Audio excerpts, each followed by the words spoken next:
Mokua the Informer and Team Cyprian, welcome again to our channel. And guys, thank you so much for always supporting us. May Almighty God bless you. For our new returnings, our new subscribers, may Almighty God bless you, and our returning subscribers, thank you so much. So today I'm here with Mokua the Informer. Tunataka tupige udaku kidogo. Kabisa. Uko ready na udaku? Ubaya sana. Kuna mengi manze. Kuna mengi. Aishi. Are you prepared? Sana. Anyway, Mokua, kuna kitu nimeona Wakenya wamekuwa wakiulizana pale kwa mtandao sana. Mpaka pia niliona pale Twitter, Facebook, kila mahali. Watu wengi wanaulizana hii swali. Je, baba atawini AU seats ama kutakuwa aje? Wewe kwa mtazamo wako unaona aje? To begin with, this AU seat is not easy because there's so many parameters that determine the dynamics of the elections in the AU position. Either, even if it's the chairperson or any other thing. So there are so many factors to consider. But when you go to the individual level now, it also matters a lot. As we presented Raila Odinga, Djibouti has presented his, and there's another one I think from this southern part of Africa. Eastern part, but these other, like I think Mozambique or something of that kind. But the two candidates that are now seeming to be very powerful, it's the guy from Djibouti, and now they are Raila Odinga of Kenya. When I look at the two personalities, first of all, Raila and this guy from Djibouti, from the contemporary understanding, it is very clear that the other guy of Djibouti is better than Raila, simply because of his age. Why should you have old men running Africa? Why should you have old men in the old ways just running Africa? We need people at least to have new ideologies that can conform with the current changes in the industry. We have the technology stuff. We have the young leadership that is taking over Africa. Are you seeing the Senegal? We have a 41-year-old who is a president. Traore, who is a very young man from Burkina Faso. We have Kenya here, even Ruto is not that old, despite his old, of course. If you go to most of their countries in Africa are now turning to young leaders. Then now you bring an old guy. How they will resonate? I personally felt like the best way Raila could have retired from Africa, it is from the politics generally, it is by ensuring Kenya is a better place. But now he has left Kenya in tatters, and he has gone to AU. When I saw what Itumbi posted about Raila Odinga and wishing him well, flowering him, and Ruto, of course, I saw the response of Kenyans. And I felt Kenya don't wish Raila Odinga well. Kenyans are really against him to an extent that I feel it is the expression which is right. They have so many reasons as to why they are doing this. Raila has been in politics in Kenya for a while. A lot has been expected from him. But when you see everything that has been touching, there's no completion. There's no success in it.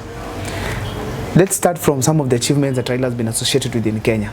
I'm talking about this because the Kenyan wishes are very important as far as going for the AU seat is concerned. Because the African president, an online thing, an African president can go through it. The media team from their regions are able to see what a Kenyan is saying about Raila Odinga. The mood is right now, if Raila Odinga is rejected from AU, him and Ruto, there will be a celebration in Kenya. People will say, hey, at least they have ameshindwa. There will be a celebration in Kenya because people don't see the essence of Raila going for the AU seat. When I say that there's no completion, I mean this. Raila brought devolution in Kenya. Yes, there are a few roads that have been made, but how much money is lost through devolution? Huge amounts of money. How many governors are being investigated right now? I heard about 40 or something being investigated for corruption issues. Now, how many things that are stored right now in the counties? There's no county right now that is working fully the way it's supposed to do. There's no one county that is giving 30% of what they're supposed to do as a county. Most of them are not doing well. We have some few, like the pastoralist counties, which are not under even Raila Odinga's watch. Most of the counties that are under ODM, they're not doing well. Come to Kisii here, go to Homa Bay, go to Kisumu, go to Migori, it's a worst place. Go to Mombasa, Kenyans are complaining all over. Therefore, what is Raila taking to AU that he was not able to give in Kenya? There's nothing completely. What is this new thing is taking from Kenya, okay, taking to AU that he can tell people for AU, the president's there. In Kenya, I had 20 counties I've been controlling under my party. All these counties, so far, the absorption rate, it's at 50+%. Not even a single one. Arati absorption rate is 5.7%. Kisumu, it is worse. If you go to Migori, it's terrible. Go to Kakamega, we can't even talk. Go to Mombasa, it is amazingly bad. Let me say that. Therefore, you cannot be judged from only big things. Someone said that if you have a president or you have a leader who can put a pavement in his home, another pavement is put somewhere else, then this entire country will be having pavements. If someone cleans his home, someone says, let me sweep my compound. The other neighbor sweeps the compound. The other one sweeps the compound. The whole Kenya will be clean. Therefore, we are saying the small things that are done are what determines how big things will look. So when it comes to Raila Odinga from an individual, I think he has failed us. And I don't think I wish him well. To be honest, I wish the Djiboutian guy all the best. I have very many reasons. There's no need of building a house when it's almost putting a roof. You leave it without a roof. Will someone live inside there without a roof? No. It can't work. Why am I saying so? When we supported Raila Odinga significantly, we say that now we are behind him.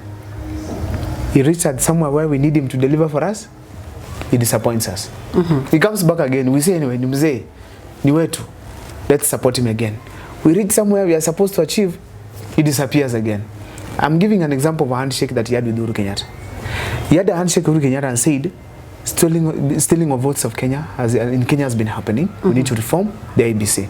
After having a handshake with Uhuru Kenyatta, was IBC reformed? No. 2022, he was again saying IBC votes have been done what? Have been stolen. Leaving as if that was not enough. Before the handshake with Uhuru Kenyatta, there's a huge cost of living that you had in the country. Raila Molo said there's a huge cost, lazima gharama ya maisha shuke. Akaingiana na Uhuru Kenyatta. After handshake, did Raila talk about cost of living? No. Instead, tulikuwa naonga inaenda hadi 250, almost 250 shillings. During the handshake, same handshake with Uhuru Kenyatta, Raila talked of loans. Oh, mnaleta loans mingi kwa country. Before, ametuambia loans. After handshake, Raila was saying you can borrow loans, but do whatever, use them well.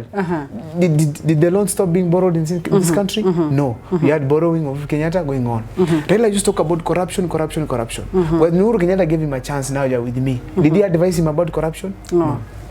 As if, let's assume, Uhuru Kenyatta did not take Raila into government the way they were saying Raila was not where? Was not in government. Let's bring Uhuru Kenyatta. But during that time, Kenyans expected Uhuru Kenyatta's handshake and Raila. Kenyans expected a better life because now they're together. But instead we ended up suffering. And actually, it made William Ruto to be very popular in the country. But Raila got what he wanted, support for BBS support. BBS, yes. He went across the country, campaigned, pesa alipewa na government, security kosawa, he did his job. At a campaign, he was supported and given very good security. That was selfishness, himself. He used Kenyans to get a certain position and benefit himself. Yeah. Let's come to William Ruto now. Assuming the other time he was not in government, isn't it? Yes. Let's come to William Ruto now.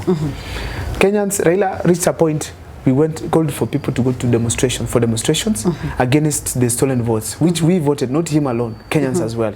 Because when he supported Raila Odinga, it is us believing in him with what we want, isn't it? We want something that Raila can represent. We give him our trust, okay? We push him, we vote for him, he calls a rally, people attend, he asks for people to boycott, we boycott, he asks to come to demonstration, we go, isn't it? Yeah. Now Raila reaches a point, he tells us now there's a handshake coming in, there's a conversation, a dialogue that should be happening. Raila gets a deal to be supported by William Ruto to go for AU seat, which will not benefit Kenya in any way. I know that because Raila was in infrastructure. There's no road that was constructed in Kenya linking other parts of the country. No single achievement. Now, when they had a deal, where did the issues that Kenyans were presenting go? The cost of living, Kenyans are still complaining about. Corruption, Kenyans are still complaining about. Nepotism, Kenyans are complaining about. There's this issue where they said politicians have become like prostitutes. They're jumping ship for money they're being bought. They were jumping ship, but what has happened for that? Now, they were talking about IBC. As we speak right now, the IBC has not been constituted. We don't have the right people in there. Raila is talking of having some people from their parties being members of the IBC committee, and we don't want that. That is not benefiting Kenyans. Assuming that it didn't take much time, maybe he has just gotten into the handshake, there's few things right now, let me call them a few, that Kenyans are talking about, which we believe the Raila we knew before should not be advocating for. If he's not selfish, selfish. Assuming my analysis that Raila was selfish before is wrong. Now let's talk about now. He has gotten into handshake with Ruto. He has even taken his people into government, isn't it? 4 dear members, his friends, are now cabinet secretaries. So he cannot say he's not in government in any way. He's now running the government with Ruto. He's giving Ruto the protection and any other thing that he needs as far as 2027 is what? Is concerned. What is his interest right now? Is it the 2027 support, his support for AU or for better lives for Kenya? Right now as we speak, we have students in the universities complaining over hiked school fees. Raila has not talked about that. We've had the finance bill 2024. Raila waited until youths were killed in State House before he had a handshake, in parliament, before he had a handshake with William Ruto and saying that, and nominating his people to join what? Government. Instead of even addressing the issues that the youths have been talking about. We'll be talking about accountability. Is there accountability now after Raila is in the government? No. Now, we were talking about the issue to do with Adani.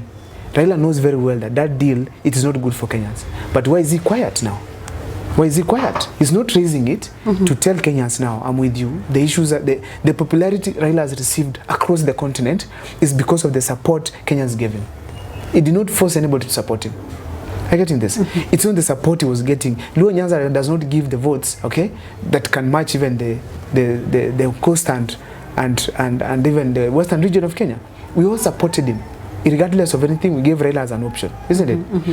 Now, the Adani votes, the Adani issue that is being talked about right now, he should have talked to William Ruto. You don't need him to come to a press conference. Talk to William Ruto and tell him what is happening here. If it is clear, he believes it, let them communicate to us, we understand. But right now, we are questioning, but nobody is responding to us. Not even his people. Onyonka is speaking alone, not even as ODM. Alone. He's not even getting support from the ODM members themselves. Are you getting this? That means Raila does not support what Onyonka is saying. Ruto does not support what Onyonka is saying. They are okay when Adani is being given to other people. If it is given to other people and it is a genuine thing, why is it that nobody is understanding it? As if that is not enough. We are having right now various strikes that are happening in the country. We are having various things that are happening, like now the doctors complaining across the country. We are having Raila counties. Okay, I'm saying Raila counties because these are counties having his people there. Nyamira was in Azimio. Okay, Upa was in Azimio. Kisii County here. Mombasa. Have we seen development project happening there so that as Kenya, we achieve the spirit of a devolution that Raila and his people were championing for? We are not seeing that. No. So we are having a huge range of things, okay, that makes us question ourselves now. How will Raila going to AU benefit Kenya? No way. No way. Because we are not going to see a reflection of good things in Kenya. There's nothing completely we can say that Raila has achieved successfully in his time that we are going to enjoy in this country. Everything that happened during Kibaki's time, we attribute to Kibaki because Kibaki was the head. Could he be having a bad wish for everything? They could not have happened. I get this. We are also not, I'm personally not wishing him well because when he had a chance as Raila Odinga with Uhuru Kenyatta to advise him if he was not in government, and even William Ruto, we have Kenyan suffering. I get this. Raila is taking it, some people are taking it like we should suffer, okay? We should cry and not blame Raila because when he wanted president, we didn't give him. Yes, and that's what I wanted to tell you. Yeah, people are saying that. Exactly. Sahi sasa ndio mnamulilia yeye akikuja kwenu amtaki kumsupport. How about those who supported him? 6.9 million of them. Should they also cry? That's what I'm saying now here. Are you getting this? That's what I'm saying. When 6.9 million people vote for you, you go into opposition. When you go into opposition, it's to ensure the government is doing the right thing. What right thing is it pushing when Kenyans are crying right now? Are you getting this? When he asked for demonstrations, people came out, went to the streets and campaigned against William Ruto. But do you know who died? It's not Raila Odinga. It's not his daughter. It's not his son. It's not his relative. Youths were killed, all right? I'm not talking about the finance bill 2024. I'm talking about the demonstrations after William Ruto had won, before they had a deal with Obasanjo to go for AU seat. The demonstrations occurred. A youth in Maseno was shot. He was shot. He's my neighbor from home, Matangi. This guy was shot and he died. A third-year student in Maseno University. People can comment on that. We had kids that were killed during the baby Morara from Nairobi, baby Pendo from Kisumu, Nyalenda, I think. People were killed. Youths in Kisumu here during the demonstration in 2022. It was worse than any other time because police went for them right in their homes. Wanatolewa nje, wanapigwa, others died in hospital, some brothers died in hospital because of the injuries they got from the police. I get in there. Therefore, these people, they didn't just die. They didn't go through that pain for Raila to get a seat in AU. I don't think that was the intention. I don't think a youth died in this country, Raila and AU. He died for better change in Kenya. So unataka kusema kwamba you wish baba asiende mahali popote na yeye at least akajipatie kazi. Ulikuwa unataka abaki hapa Kenya tu akae hapa. I'm simply saying this. He was supposed to retire in style. We give him the statesman. We give him that respect as a statesman as he goes to retire. So that unaona hata leader, hata mimi nikitaka kuwa governor Nyamira, I travel to Bondo, see Raila Odinga for his blessings, isn't it? I tell him, Mzee, I have been your support all through, and now because of your ideologies, I've also subscribed to them. They have inspired me. I'm going for a certain seat in Nyamira County. I've come for your blessings, and Nyambie now, my son or my grandson, proceed, do it, all the best, and as you do this and that. I get in this. But now, do you think I have the courage to go for him? He'll tell me, okay, what you do, have a handshake, do this and that. I won't go for him. What I mean is this: Raila could have made the lives of people who have died in this country out of his demonstrations, could have made the people who have been supporting him, the 6.9, almost 7 million of them who have been supporting him all this time, at least have something to enjoy, okay, after he's out of politics. I get in this. We wanted corruption to be fixed in our counties, but all the counties in this country are corruption bases, corruption areas. Raila has not called a meeting. Have you ever had Raila call a meeting, maybe Simbarati or maybe governor of Mombasa, and tell him, hey, come you guys, my sons, come here. I want to see development in Kisii. Have you ever seen that? No. Kisii people are complaining, Nyamira are complaining, but Raila does not care because this is party subscription is happening every month. People are okay. I get in this. We don't want a leader who take numbers to be just something for benefit. Who takes numbers that he has to change this country. Are you getting this? Raila did not pay people to come. Raila, hakuna mtu alikuwa stingy kwa government kwa campaigns kama Raila. People voted for Raila due they wanted a change. So you mean Baba is stingy? He's stingy. Hey, have you heard someone saying Odinga family has helped me, except in politics? Have you ever heard like, because of Raila Odinga, I'm doing well? You know why I'm saying that?